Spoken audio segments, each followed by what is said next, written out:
अशोकराव असं म्हणाले, असं मी वाचलं की काँग्रेस सोडले पण अजून कुठे काय पुढे करायचं, भाजपात जायचं की नाही मी विचार केलेला नाही.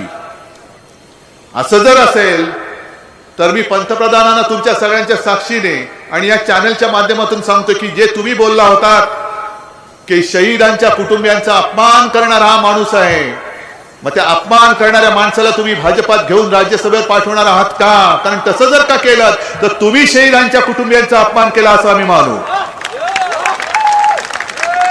मग पंतप्रधानांनी जे सांगितलंय की यांनी शहीदांच्या कुटुंबियांचा अपमान केलाय, तर मी पुन्हा जाहीर सांगतोय की भारतीय जनता पक्षाने अशोक चव्हाणांना घेऊन राज्यसभेत पाठवलं तर मोदीजी तुम्ही शहीदांच्या कुटुंबियांचा अपमान केला आहे असं आम्ही मानू. हे आज मी उघडपणाने बोलतोय. घ्या त्यांना भाजपामध्ये.